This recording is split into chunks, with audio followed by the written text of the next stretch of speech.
Panorama group, जो सोचता है वो करता है। आपके अपने सपनों का आशियाना।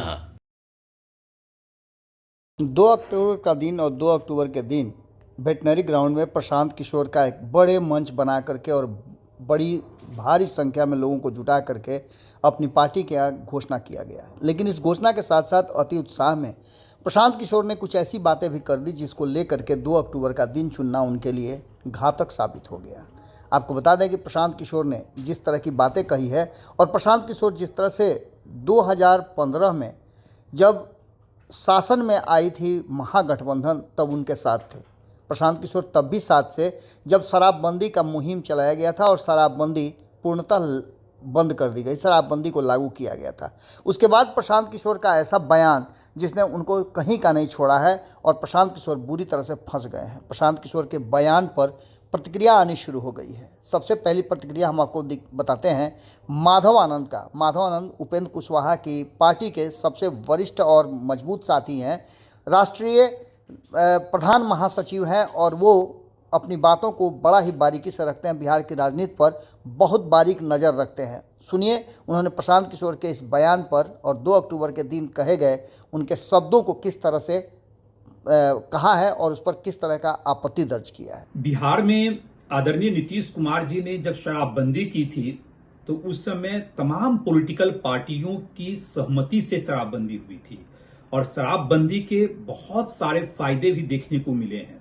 निश्चित रूप से समय परिस्थिति के अकॉर्डिंग हर चीज की समीक्षा होती है। शराबबंदी की भी कई बार समीक्षा की गई है।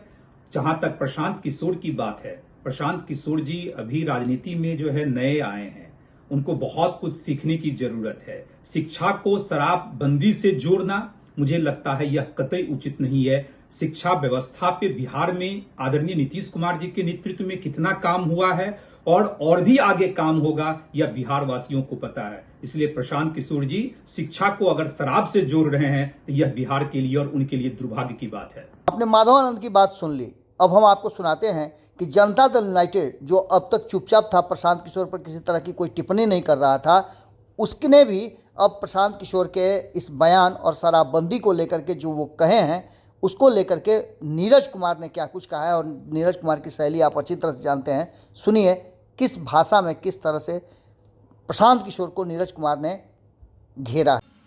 बौद्धिक जगत में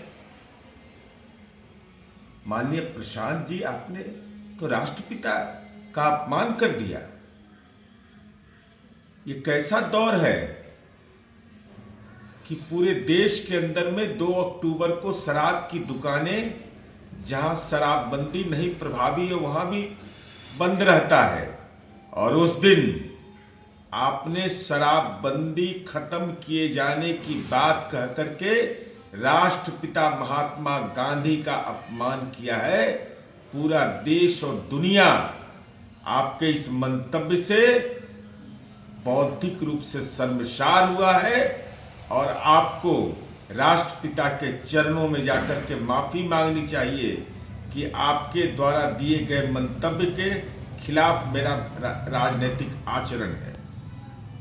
तो आपने सुन लिया। अब आप फैसला कीजिए कि क्या प्रशांत किशोर का शराबबंदी समाप्त करना और वो भी 2 अक्टूबर को घोषणा करना इस बात की कितना उचित और कितना अनुचित है। पनोरमा ग्रुप, जो सोचता है वो करता है। अगर ये वीडियो पसंद आई और वह बिहार के राजनीति और बिहारियत से सरोकार रखेनी तो सब्सक्राइब बटन दबा के चैनल के सब्सक्राइब कर ली।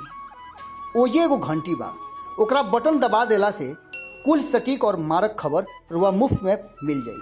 अगर रुआ पत्रकारिता के हमनी के नया प्रयोग में सहयोग कर चाहतानी तो ज्वाइन बटन दबा दी।